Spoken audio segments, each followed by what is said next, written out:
오늘 본문 말씀을 앞서 있는 18장 1절로부터 14절 말씀 가운데에는 특별히 그 제사장에 대한 제사장의 먹을거리 그에 대한 이야기를 다루어 주고 있고요.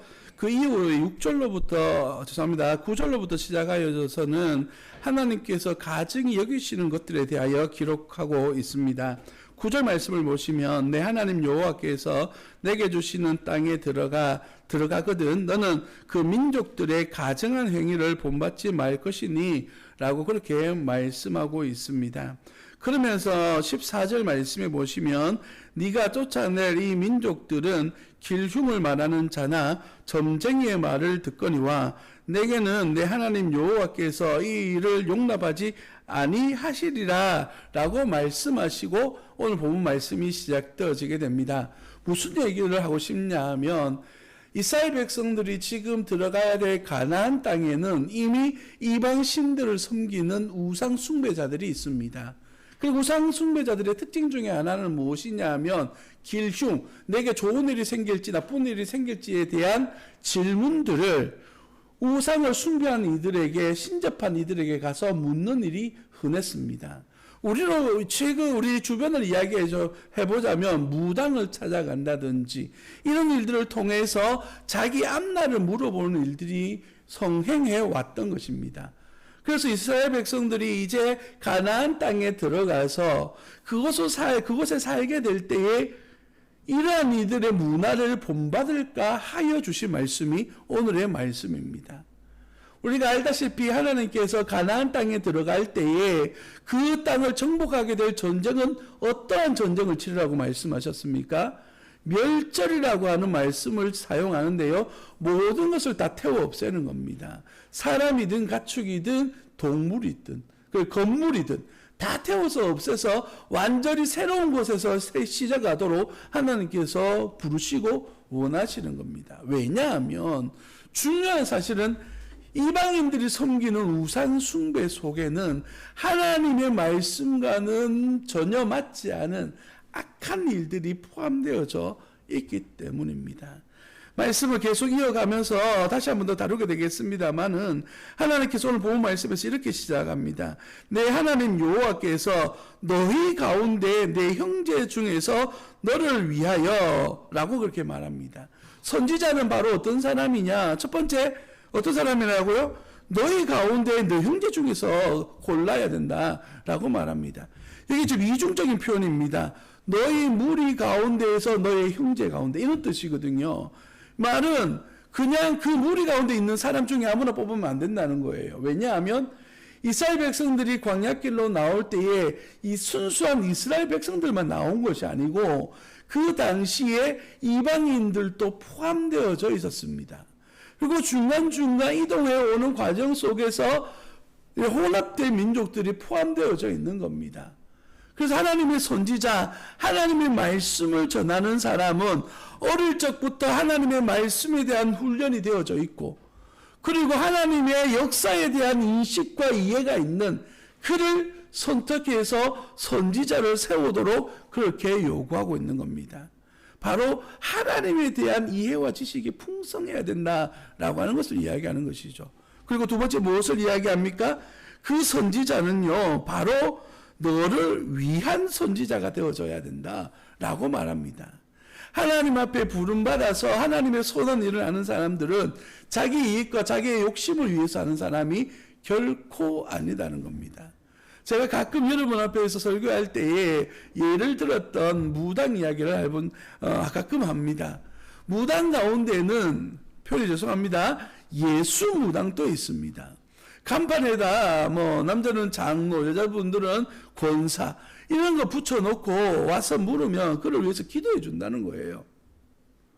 그리고 뭘 받습니까? 복채를 받습니다. 무엇 때문입니까? 그 예언을 하고 그 말씀을 전달해 주는 목적이 하나님의 영광이 아니라 수입이 목적이 되는 거예요. 사람을 이용하는 것이 목적이 되어지는 것입니다. 여기서 말씀되어지고 있는 중요한 핵심은 바로 하나님께서 하나님의 백성을 위한 그러한 선지자를 세워주시겠다라고 그렇게 말씀하신다는 것이에요. 그러면서 하나님께서는 말씀하셨습니다. 모세와 같은 선지자를 세워주시겠다. 모세와 같은 선지자라고 표현되어져 있는데, 이 모세와 같은 선지자는 바로 모세와 똑같은 선지자라는 말이 아니라 모세와 같이 하나님의 말씀 앞에 온전히 순종하여 하나님의 말씀을 전달해 줄 수 있는 신실한 사람이다, 이런 뜻을 가지고 있습니다. 신명기 34장은 신명기의 마지막 장입니다. 그 가운데 10절 말씀에 보면 이런 말씀이 나옵니다.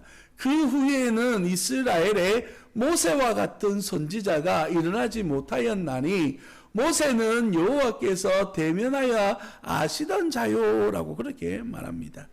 모세 이후로는 더 이상 모세와 같은 선지자가 일어나지 않았다라고 하는 이 말씀 때문에 이스라엘 백성들 가운데 생겨난 사상이 있는데, 그것이 바로 메시아 사상입니다.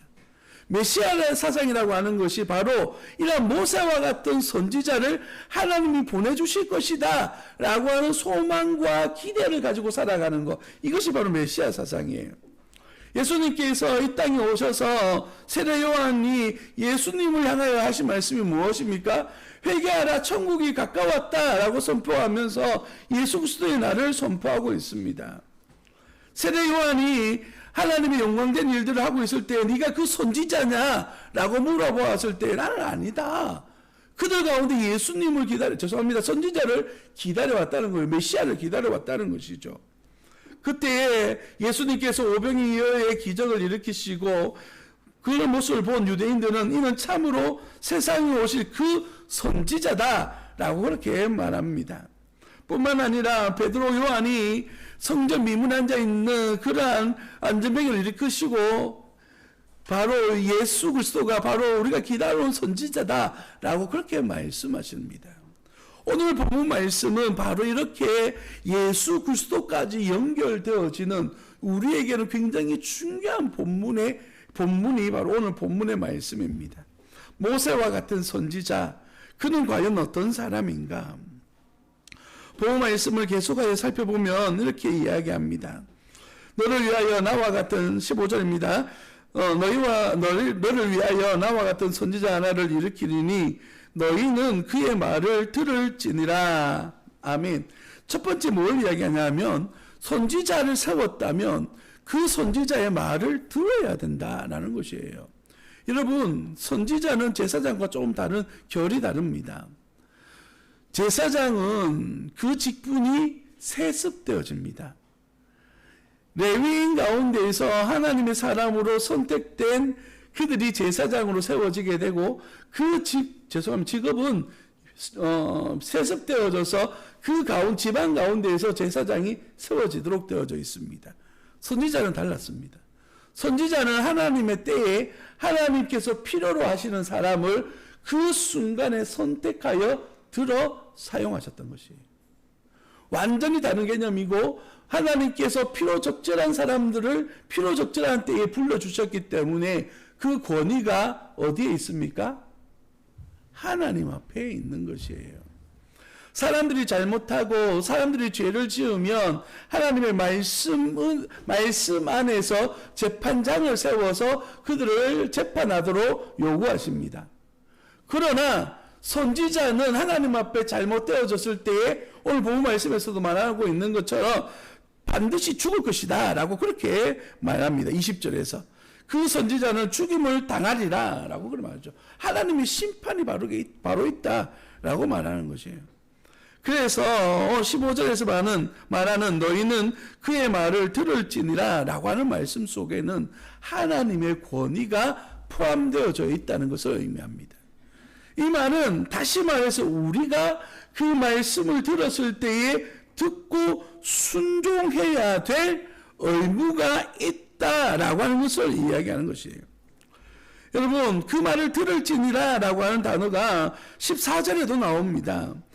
14절을 보시면 네가 쫓아낼 이 민족들은 길흉을 말하는 자나 점쟁이의 말을 듣거니와 라고 그렇게 말해요. 이 듣는다 라고 하는 단어가 동일한 의미를 담고 있는데 이 단어 속에는 무슨 의미가 포함되어져 있냐면 그를 향하여 순종한다라고 하는 의미가 담겨져 있어요. 박수무당을 찾아가는 이유가 뭡니까? 그 기종을 알고 난 다음에 그 길을 피하기 위해서잖아요. 그리고 종로는 그 길을 선택하기 위해서예요. 따라가기 위해서 간단 말이죠.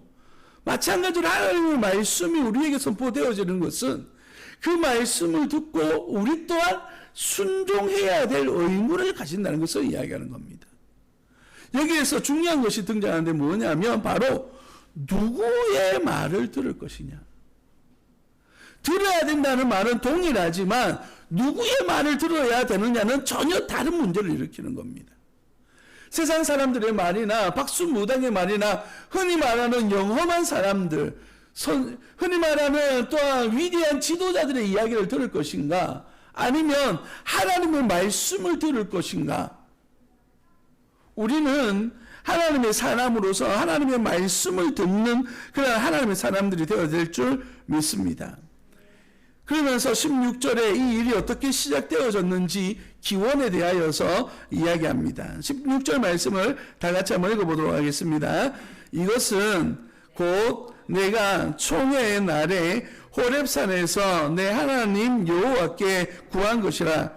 곧 네가 말하기를 내가 다시는 내 하나님 여호와의 음성을 듣지 않게 하시고 다시 이 큰 불을 보지 않게 하소서. 두렵건대 내가 죽을까 하나이다 하매.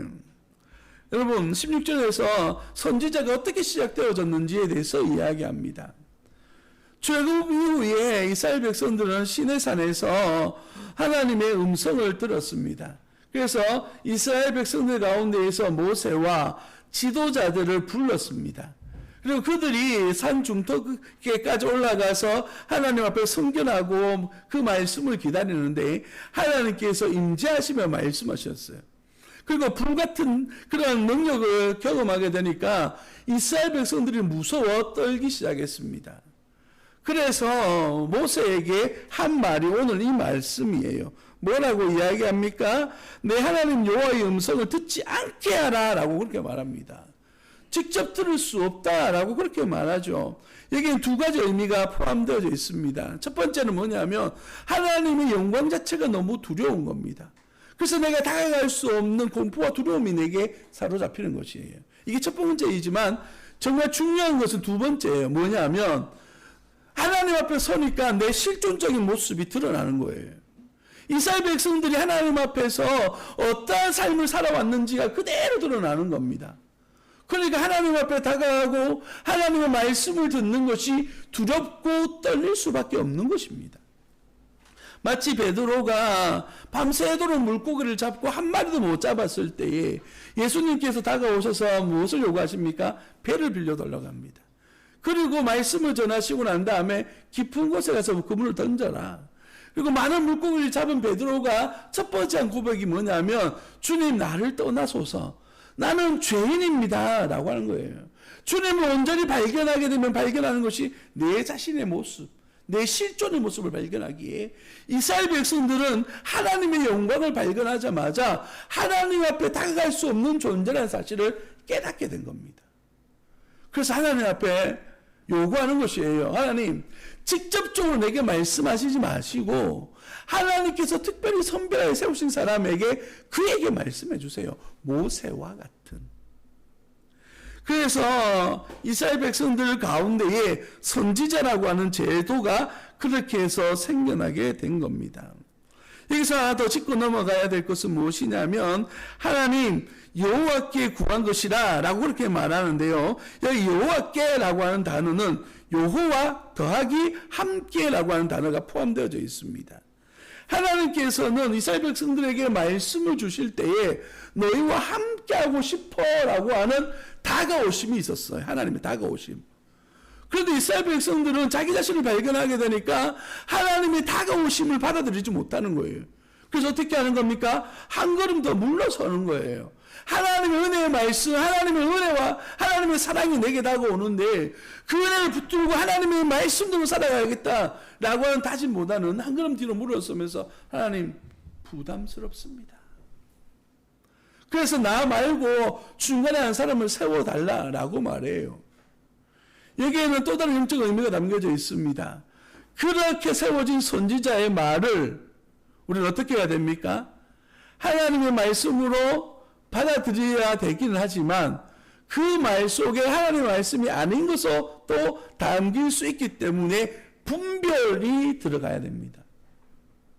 굉장히 중요한 의미가 담겨져 있는 거죠. 18절 말씀 보시면 내가 그들의 형제 중에서 너와 같은 선지자 하나를 그들을 위하여 일으키고 내 말을 그 입에 두리니 내가 그에게 명령하는 것을 그가 무리에게 다 말하리라. 누구든지 내 이름으로 전하는 내 말을 듣지 아니하는 자는 내게 벌을 받을 것이요.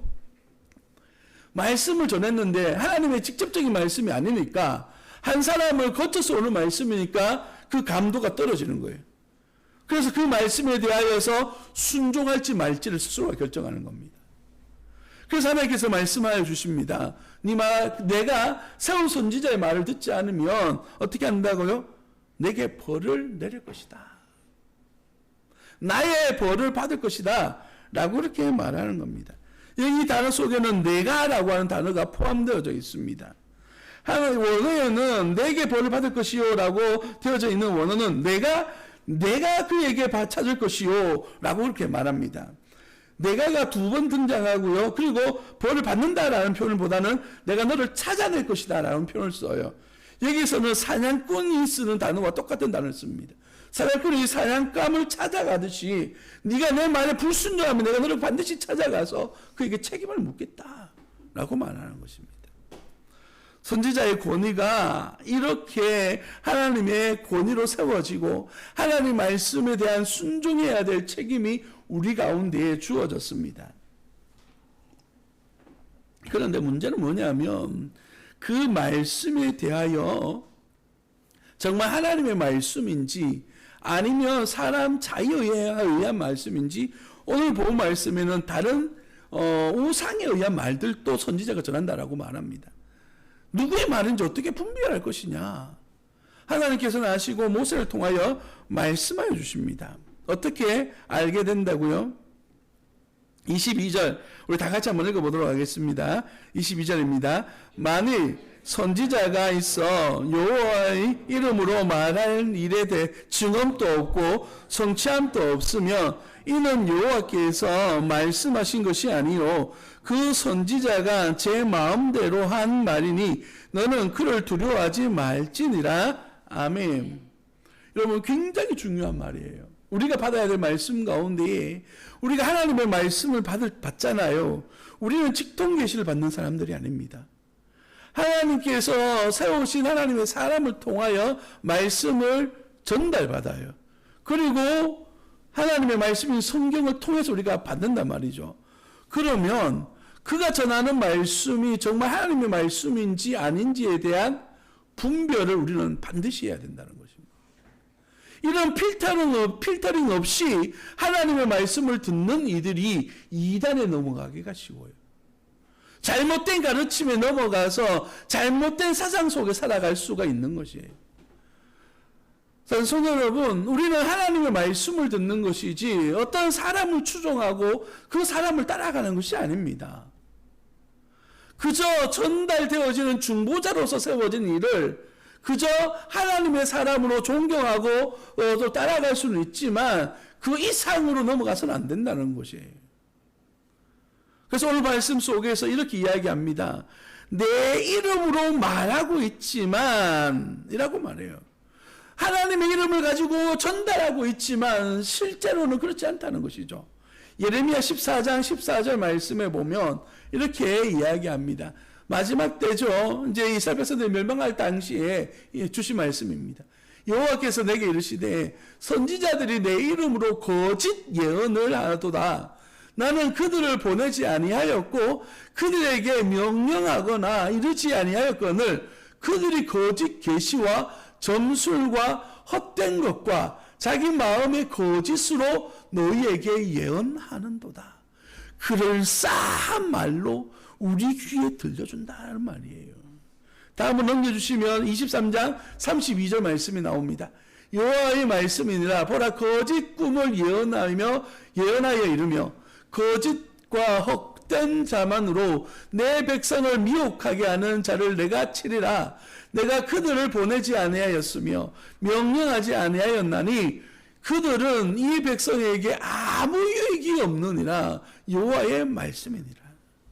거짓 선지자들의 말은 우리에게 유익이 없습니다. 오히려 우리로 하여금 더욱더 헷갈리게 만들어서 하나님의 말씀 안에서 순종해야 될 우리의 삶을 교란시키는 역할을 하는 거예요. 또 그런가 하면 어떤 이들에 대하여 이야기합니까? 다른 신의 이름으로 예언하는 이들에 대해서 이야기합니다. 그들은 하나님의 말씀을 전하면서도 하나님이 아닌 이방신들의 이야기를 전달하는 이들이 있습니다. 예레미야 2장 8절 말씀입니다. 제사장들은 여호와께서 어디 계시냐 말하지 아니하였으며 율법을 다루는 자들은 나를 알지 못하며 관리들도 나에게 반역하며 선지자들은 바알의 이름으로 예언하고 무익한 것들을 따랐느니라 라고 말합니다. 여러분, 제가 설교 시간에 예화를 잘 들지 않습니다. 그 이유는 제가 신학을 시작하면서 하나님의 말씀을 읽고 묵상하면서 깨달은 것 중에 하나가 뭐냐면 하나님의 말씀의 풍성함으로도 충분히 하나님의 사람들에게 말씀을 전할 수 있다라는 것이 첫 번째였고, 두 번째는 뭐냐면 근거가 명확하지 않은 예화를 마치 진리인 것처럼 하나님의 말씀 속에 포함시켜서 전하는 것이 나는 잘못되어졌다라고 생각했습니다. 그래서 내가 경험하지 않고 내가 정확하게 출처를 말하지 않는 것은 말하지 말아야지라고 하는 다짐을 스스로 가졌어요. 한 번씩 이야기를 들어볼 때 보면 깜짝깜짝 놀랄 때가 있습니다. 어떤 분이 말씀을 전하는데 그 메시지가 하나님의 기독교적 메시지가 아니고 불교의 메시지를 기독교의 메시지에다 담아서 이야기하는 분들도 있어요. 제가 일반 대학교를 다닐 때 비교 종교학 수업을 들어서 그분이 그 교회도 다니시고 교수님이십니다. 교회에서 안수 집사님까지 하신 분이신데 나중에 예수 믿다가 이 길이 아니야 라고 스스로가 교회에서 나오셔가지고 많이 들어보시죠? 도에 대해서 들어보셨습니까? 그 도에 빠지신 거예요. 그래서 그 도에 심취하셔서 학교에서도 이걸 가르치셨어요. 제가 다닌 신학교가 아니고 일반 대학교에서. 청소년 관련된 수업이어서 수업을 들었는데 이분의 조정은 뭐냐면 모든 가르침이 하나라 통한다는 거예요. 그래서 어떤 경전이든 읽어보면 비슷하다는 거예요. 그래서 성경 말씀에다가 불견도 살짝 섞기도 하고 도교 이야기도 살짝 섞기도 하고 이런저런 내가 읽은 책들, 내가 들은 이야기들 살짝 섞어서 말씀 속에 포함시키는 것이죠. 2장 8절 말씀처럼 율법을 다루는 자들은 나를 알지 못하며 관리들도 나를 반역하며 선지자들은 바알의 이름으로 예언하고 무익한 것을 따랐느니라. 성도 여러분, 우리가 하나님의 말씀이 선포되어지는 이 강단에서 들려지는 그 말씀이 정말 하나님의 말씀인지 우리는 점검해 보아야 된다는 것이에요. 그래서 모세는 뭐라고 이야기합니까? 그들 가운데 증거가 나타나느냐를 보아야 된답니다. 그리고요, 성취함, 그 일이 이루어지고 있나를 보아야 된다는 것이에요. 우리에게 좋은 말, 우리의 마음속에 흡족한 말을 들려주는 이야기를 들려야 하는 것이 아니라 진정 하나님의 말씀, 내 안에 찔림이 있고 내 안에 부족함이 있어도 그 말씀을 듣고자 노력해야 된다는 것이에요. 어쩌면 우리가 평생 동안 복음을 들어왔기 때문에 어떤 말씀은 식상하게 들릴 수도 있습니다. 그러나 이것이 하나님의 말씀이고 또 다른 이들에게 내가 아닌 또 다른 이들에게 하나님의 은혜와 풍성함이 전달되어지기 위해서 오늘 이 복음이 증거되어 줄 수 있다라고 하는 사실을 우리는 알고 하나님 앞에 우리가 기도하는 마음으로 이 말씀을 받아야 되는 거예요. 예레미야 23장 13절 말씀에서 우리 이렇게 이야기합니다. 내가 사마리아 선지자들 가운데 우매함을 보았나니 그들은 바알을 의지하고 예언하여 내 백성 이스라엘을 그릇되게 하였고 라고 말합니다. 거짓된 선지자들, 잘못된 메시지들은 잘못된 길로 이끌어갈 수밖에 없습니다. 성도 여러분, 본문 말씀에서 이렇게 이야기합니다. 21절에 보시면 우리가 어떻게 알리요? 라고 말하죠. 어떻게 알겠느냐? 라고 하는 말씀 속에는 의심을 가지고 말씀을 살펴보아라 라는 뜻이에요. 그래서 구별하겠는가? 확인, 식별하겠는가? 라고 하는 그런 뜻을 가지고 있는 말씀입니다. 그래서 우리는 이 말씀을 들을 때 이 말씀이 어디서부터 온 것인지, 우리에게 어떤 교훈을 전달하고 있는 것인지에 대해서 명확하게 알고자 하는 노력이 필요한 것이죠. 말씀 한 군데만 더 읽고 말씀을 마무리하겠습니다. 예레미야 23장 16절과 17절 말씀에 보면 이렇게 말씀이 전달되어집니다. 만군의 여호와께서 이와 같이 말씀하시되 너희에게 예언하는 선지자들의 말을 듣지 말라.